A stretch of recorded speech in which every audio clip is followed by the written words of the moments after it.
నటుడు రవితేజ కొత్త చిత్రం సంక్రాంతి పండుగ సందర్భంగా విడుదల కానుంది. కిషోర్ తిరుమల దర్శకత్వం వహిస్తున్న ఈ సినిమా షూటింగ్ ప్రారంభమైంది. ఎస్ఎల్వి సినిమాస్ బ్యానర్పై ఈ చిత్రం నిర్మించబడుతుంది. సంక్రాంతి బాక్సాఫీస్ బరిలో నిలిచారు రవితేజ. ఆయన హీరోగా కిషోర్ తిరుమల దర్శకత్వంలో ఓ కంప్లీట్ ఫ్యామిలీ ఎంటర్టైనర్ మూవీ తెరకెక్కనుంది. ఎస్ఎల్వి సినిమాస్ పతాకంపై సుధాకర్ చెరుకూరి నిర్మిస్తున్న ఈ సినిమా ముహూర్తపు వేడుకతో గురువారం ప్రారంభమైంది.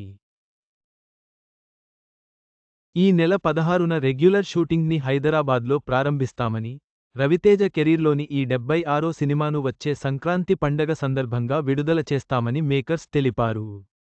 అలాగే ఫ్లైట్లో రవితేజ స్టైలిష్గా కూర్చుని, ఒక చేతిలో సీయిట్సే ఇన్ స్పానిష్ పుస్తకం పట్టుకున్న పోస్టర్ని విడుదల చేశారు.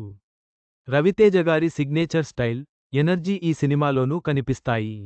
అన్ని వర్గాల ప్రేక్షకులను ఆకట్టుకునే కథతో ఈ సినిమాను తెరకెక్కిస్తున్నాం అని చిత్ర యూనిట్ పేర్కొంది.